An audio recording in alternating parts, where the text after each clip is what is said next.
Aproveita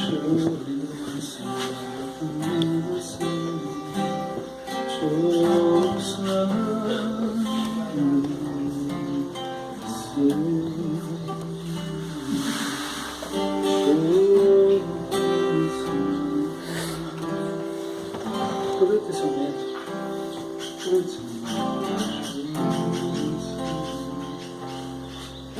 É um privilégio que vocês têm. Está assim um lugar separado, um lugar tão bonito, um lugar tão quieto, né? Um lugar tão convidativo, um lugar tão aconchegante.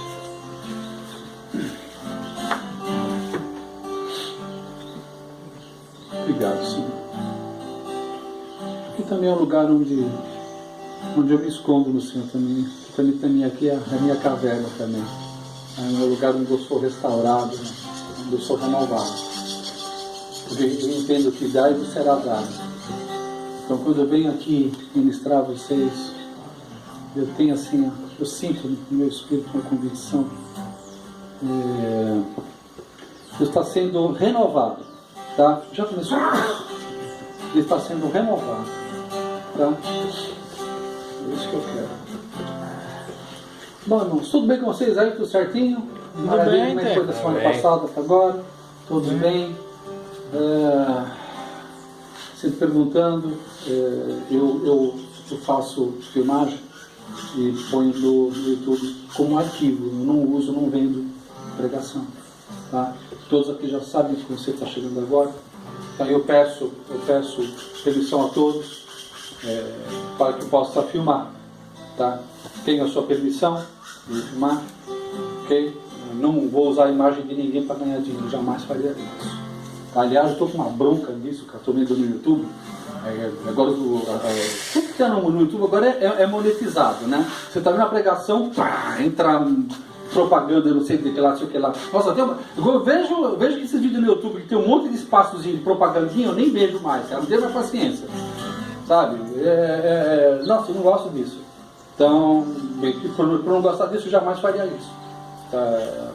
Põe lá para monetizar. Tanto é que eu nem anuncio o vídeo, nem anuncio. Eu coloco na nossa célula, que no Lias Xará, que é o grupo, né, que a gente faz depois, tá? Só. Tá? Aí familiares que vão vendo, ou uma outra pessoa que vai assistir. Não estou aqui para me promover, estou aqui para fazer com que vocês tenham um nível de entendimento. E seja um arquivo para vocês nos 4 cantos da terra para onde Deus enviar vocês. Hoje mesmo, ontem à noite, eu estava lendo uma apostila do meu pai espiritual, uma apostila que eu estudei em 1992. Tá? Naquela época não tinha esse recurso de no celularzinho jogar uma imagem direto numa plataforma, não tinha YouTube naquela, não tinha nada disso. Então a gente tem esse benefício que a gente usa a favor de mim mesmo e de vocês mesmos. Tá? É um arquivo que fica na nuvem, nessa plataforma chamada YouTube. Graças a Deus por isso. Ok? Bom, o que nós vamos fazer hoje? Na semana passada, nós falamos sobre o novo nascimento, semana passada, retrasado. Alguém queria comentar alguma coisa sobre o novo nascimento? Alguém queria fazer alguma pergunta? Ficou alguma coisa para trás aí ou podemos prosseguir? O que vocês me falam? Está de boa? Podemos ir para frente? Sim ou não? Sim. Beleza. Então tá. Bom, lembra que lá, quando nós lemos no livro de João, capítulo 3, do versículo 1 a 8 que nós lemos, no versículo 3 falava assim: quem não nascesse de novo não podia entrar no reino. Correto? Isso aqui não está ali, mas eu me veio aqui, eu vou conectar uma coisa a outra. Ver o reino, né? Aí, oi? Pode ver o reino. Aí, no versículo 5, o que está escrito? Não achou? Se não passar pela água e pelo Espírito, você não pode entrar no reino. Tá? Então a gente fica desmistificando aquela questão da água do Espírito. A água não é batismo, a água é a palavra de Deus. Tá? O batismo é apenas uma proclamação pública. Tá? É um mandamento, uma proclamação pública de algo que aconteceu na sua intimidade com Deus. Quando Jesus Cristo abriu, derramou o sangue dele e gerou em nós uma nova criatura. Então nós passamos a ser uma nova criatura pelo novo nascimento. Aí nós vamos ao batismo. O batismo por si mesmo não salva e jamais vai salvar ninguém. Tá? Então, quando eu desci as águas, eu já tinha uma convicção que eu era um pecador perdido e precisava de Jesus Cristo como meu Salvador. Então foi só uma proclamação. Entende? Eu faço a comparação do casamento no civil e no casamento no religioso. No religioso é mais o blá blá blá, o auê, né? Não é verdade? Mas a cerimônia, a noivo, a festa, os amigos, os parentes. Mas o casamento mesmo foi na assinatura do livro lá, foi na esfera civil. Concorda comigo? Ok? Então é a mesma coisa, o novo nascimento, o que foi feito aqui na semana passada, que os homens de Deus se alinharam aqui, fizeram uma oração de Romanos 10, 9 e 10, e isso é um novo nascimento. Naquele momento foi gerado em nós uma nova criação. Nosso espírito foi regenerado. Agora nós podemos descer as águas com a convicção pública, apenas uma manifestação pública de algo que ele fez em mim. Tá? Beleza. Posto essa situação, a salvação, o novo nascimento não é um fim em si mesmo.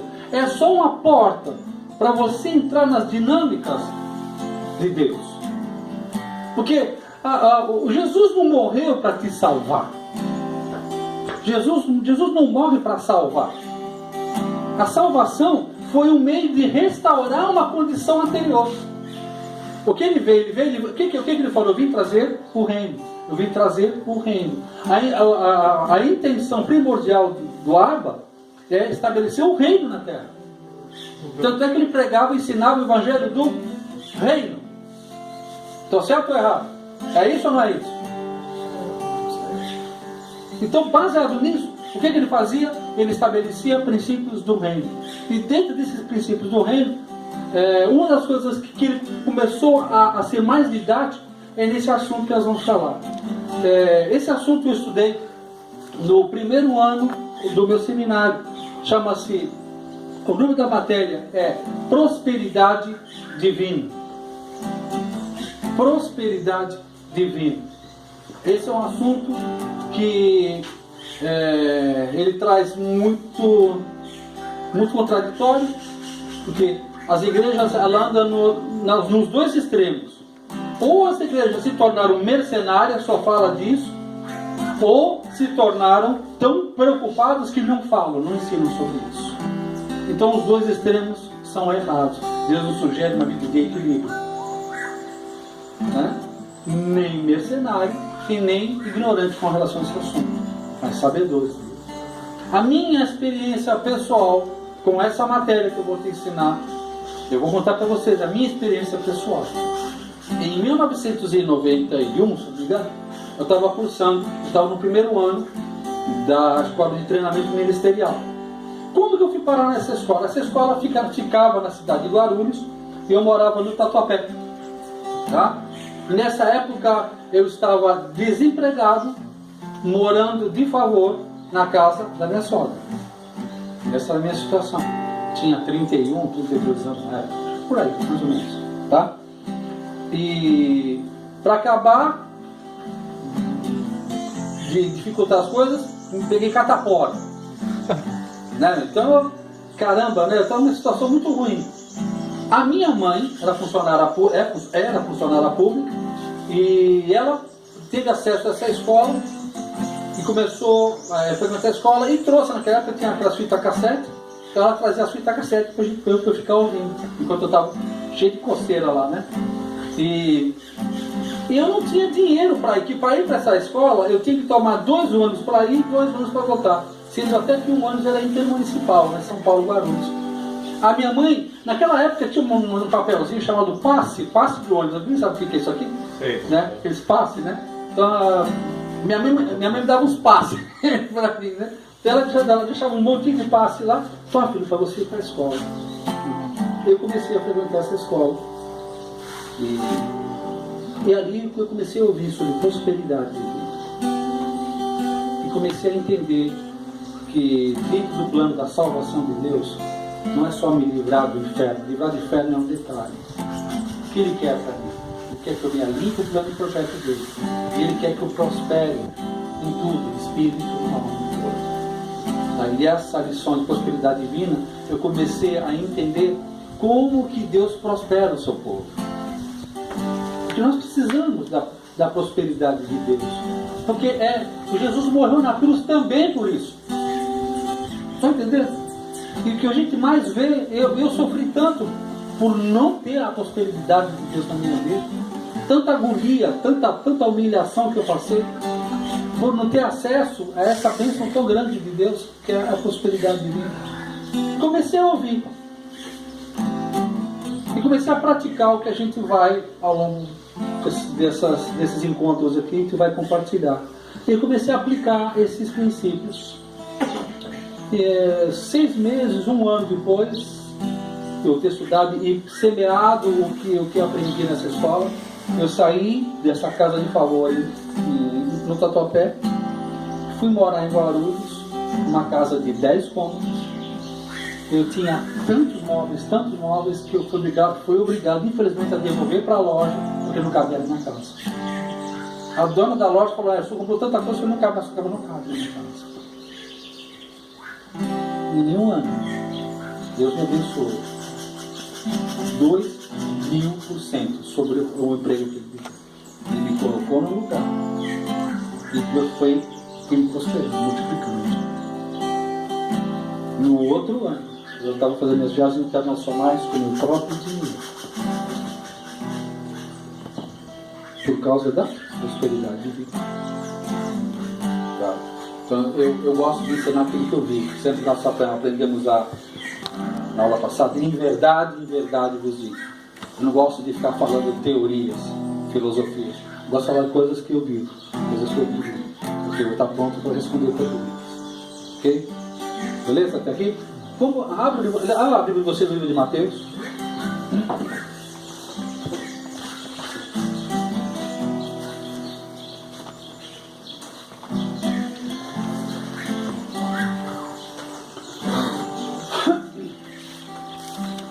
Livro de Mateus, capítulo 5.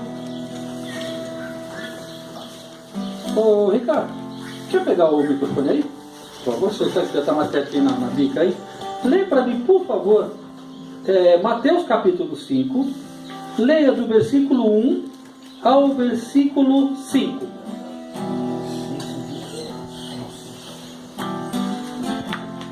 Vendo as multidões, Jesus subiu ao monte e se assentou.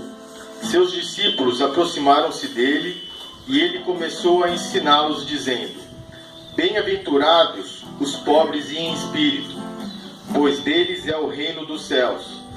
Bem-aventurados os que choram, pois serão consolados. Bem-aventurados os humildes, pois eles receberão a terra por herança. Amém. Primeiro versículo que eu quero estudar aí. Versículo 1. Repete para mim. Vendo as multidões, Jesus subiu ao monte e se assentou. Seus discípulos aproximaram-se dele. Até aí, né? Isso. Aí no versículo 2. E ele começou a ensiná-los, dizendo: Isso. Vendo Jesus a multidão, foi para o monte e começou a... Não. Ensinar. A ensinar. O que Jesus fazia? Jesus ensinava no templo, ensinava no monte, ensinava. Por quê? O reino vem por um entendimento. Então agora, o rei Jesus começa a estabelecer o reino dele. Se vocês depois com um tempinho lerem essas bem-aventuranças, aí estão os princípios do rei Jesus, que quando eu aplico os princípios do rei, ou os princípios do reino, esses princípios é que vão mudar a minha vida.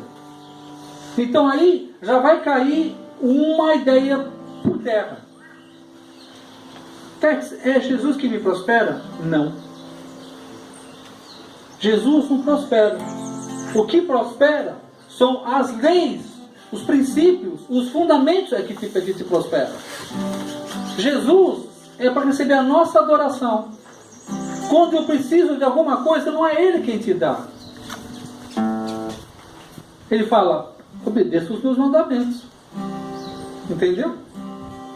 Então, na obediência, na observância, no entendimento dos princípios, é que você começa a ser abençoado. Jesus, ele só abriu a possibilidade, ele restaurou-me a possibilidade de aplicar os princípios do Abba, do Pai, e retornar à minha posição, e receber aquilo que já me deu. Eu já tenho uma lá, já, tá ali. Se eu colocar aí, eu sei que eu bato, eu derrubo. Obrigadão, obrigado. Obrigado. Oi. Espera um pouquinho, gente. É por isso que as pessoas, né, que não têm entendimento acham que não precisa de Deus. É só fazer seguir os fundamentos, né? Poupar, trabalhar, se esforçar, né? E o resto é consequência, né? Que Deus não ajuda ninguém, que cada um tem que fazer por si. Eu conheço muitos amigos meus que são empresários, né? Que os caras ralaram pra caramba mesmo, os caras são ferramenta mesmo, e eles não acreditam em Deus, cara. Eles falam, mano, eu consegui tudo sozinho, mano. Eu que acordei cedo, eu que fiz tudo. Deus não foi lá pra me ajudar em nada, né? Então, é isso. O que ele falou está absolutamente certo. Qual o nome da matéria que eu dei? Prosperidade divina. Prosperidade? Divina. Divina, não humana. Porque no mundo tem 3 tipos de prosperidade. Tem a prosperidade satânica, a prosperidade humana e a prosperidade divina. O que ele acabou de relatar para nós é a prosperidade humana. É o cara que levanta cedo, dorme tarde, usa das ferramentas, dos princípios. Tem muita gente que prospera usando os princípios de Deus sem conhecer Deus. Por quê? Porque o que prospera são os princípios. Os princípios prosperam. O que são princípios? Você lembra o que são princípios? Os 10 mandamentos seria? Não, mandamento é mandamento. Tá? Ele é muito relativo ao tempo e espaço. Princípio é o seguinte. A chave tá aí, eu pegar e te devolver. Mais simples. Eu tenho certeza que eu vou ter uma resposta profética de todo mundo aqui. É isso que eu te digo. Vai cair. Eu vou soltar essa chave. Profeta, o que vai acontecer, profeta? Poxa, eu vejo que tu és profeta. Como é que você sabia? Como é que ela adivinhou? Como é que ela adivinhou que ia cair? Por causa do princípio da gravidade. Isso é um princípio. Princípio é aquilo que acontece, querendo tu ou não. Agora, quando você tem conhecimento do princípio, você opera quebrando as leis da gravidade. Por isso que é show. Por isso fala, Pai nosso que estás no céu, venha a nós o vosso reino. O que é o vosso reino? É o seu modus operandi, os seus princípios. Então, quando a gente começa a entender os princípios de Deus, os princípios de Deus é como o princípio da gravidade. Ele vai funcionar.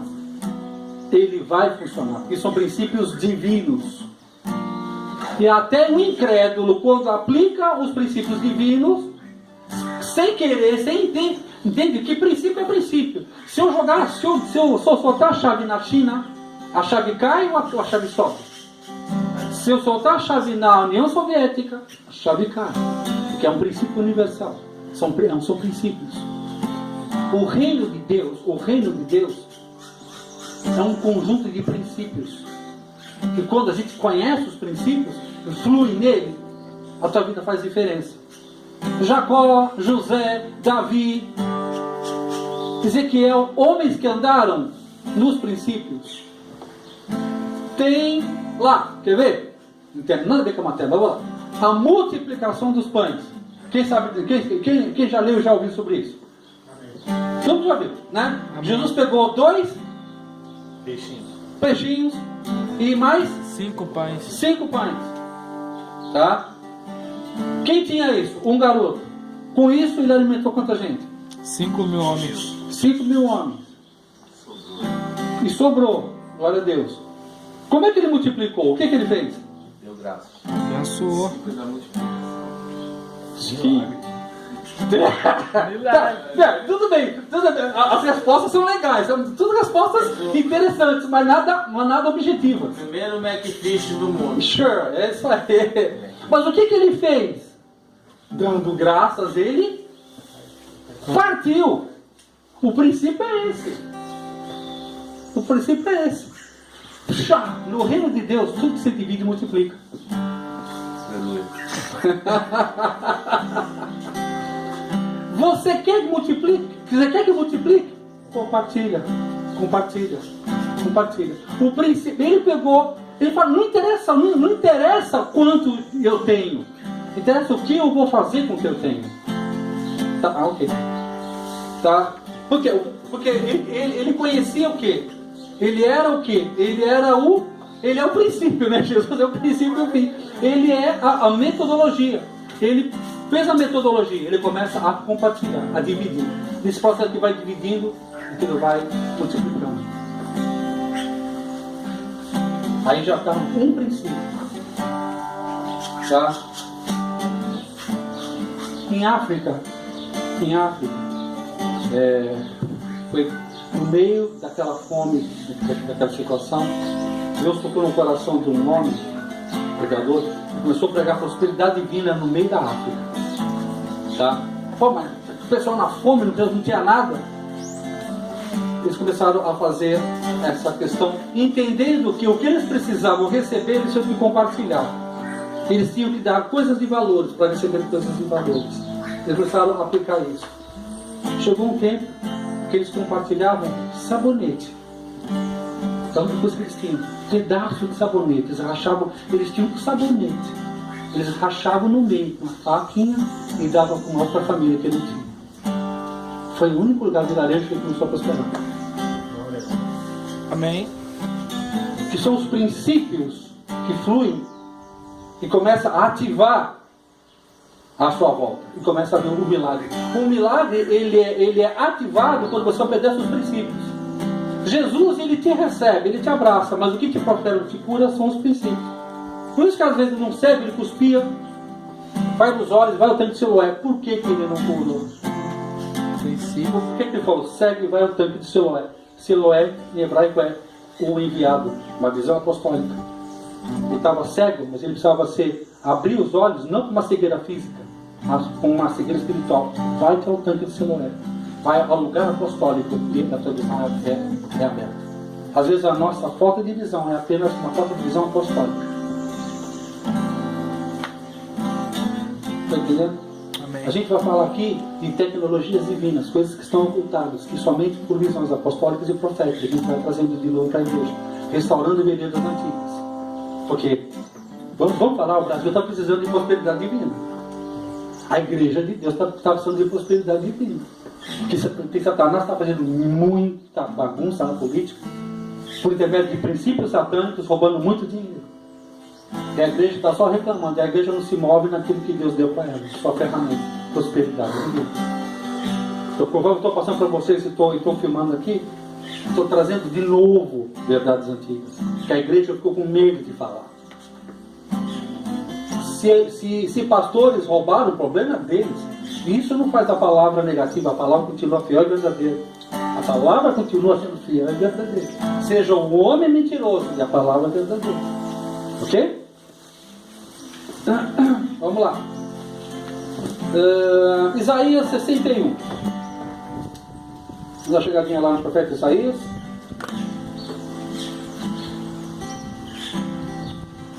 Enquanto vocês estão indo lá em Isaías 61. Amém.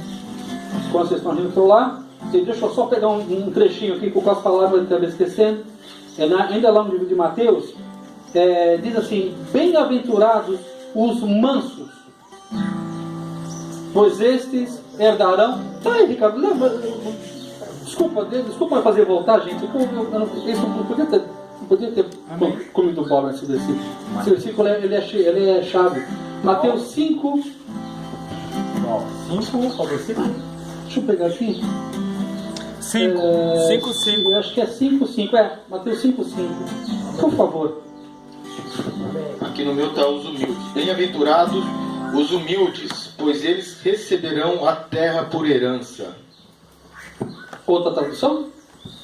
Quer que eu leia? Naquele dia ele andava gritando e cortando. Não, está outro versículo. Está em outro texto. Mateus 5. Aqui, ó. Onde é que você está? Posso ler? Posso ler? 5, 5. Por favor. Amém. Amém? Bora. Bem-aventurados os mansos, porque eles herdarão a terra. Isso. Tem reserva. Bora. Nossos herdarão a terra. Manso. Tá. Verão que Deus tem prometido. Onde é que você está? Felizes as pessoas humildes, pois se viverão que Deus tem prometido. Nova tradução. Sim. Vamos lá. Macarios, Baruch, bendito, bem-aventurado os mansos. Herdarão a terra. Herdarão a terra. Agora eu pergunto para vocês, o que é ser manso? O que diz quer dizer com isso? Manso. Tomar um tapa na cara e dar o outro lado? Olha lá, ele falou que ser manso é tomar um tapa na cara e dar risada. Mas Quem dá mais? Pô, pega o Mike aí, senão não dá pra... O Mike. Ser traído e Ah, você quer que eu fale? deixar a mulher. Ser traído e deixar a mulher embora. Isso aí, manso. Eu sou um cara. Vai continuar com a mulher.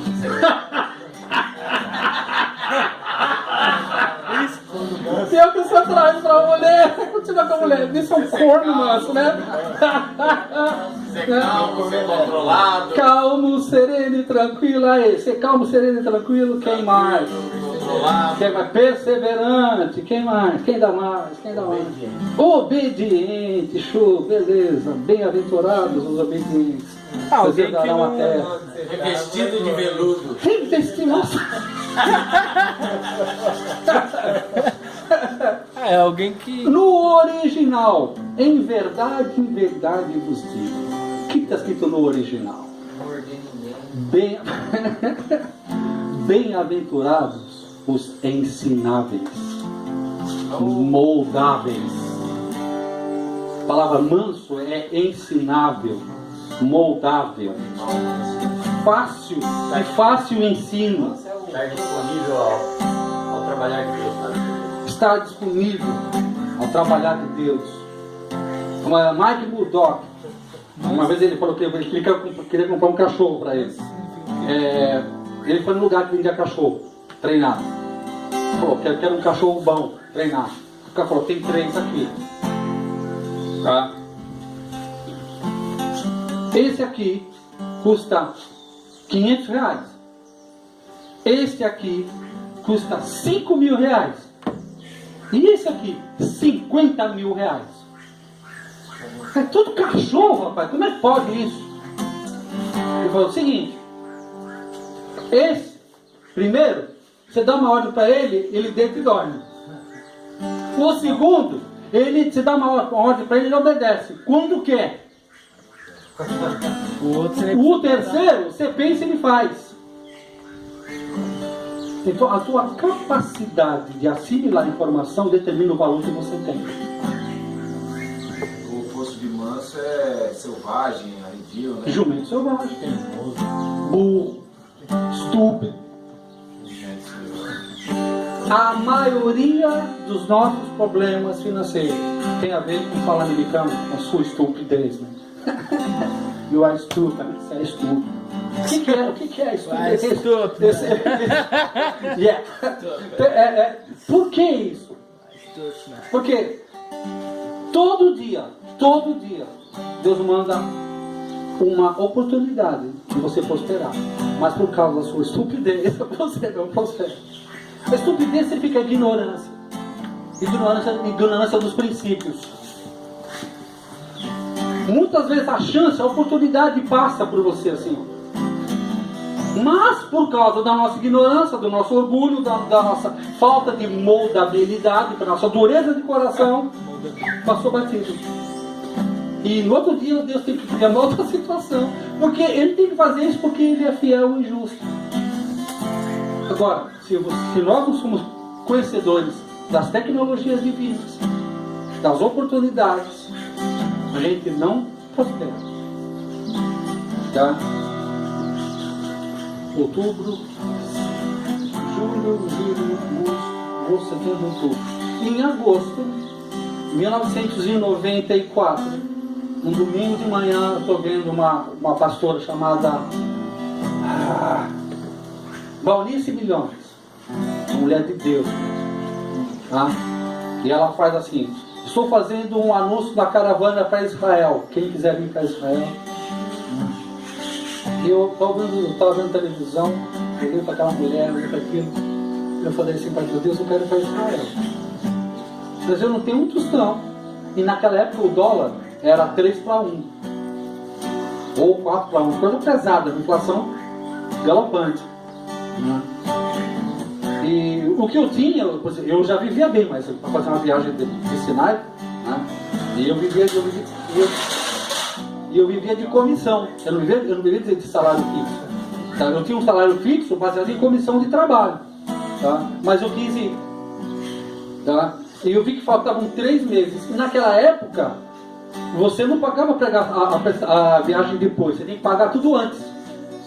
Agora você pega o cartão de crédito e faz em 12. Naquela época não tinha. Por causa do dólar estar galopante, tá? Você tem que pagar toda a sua viagem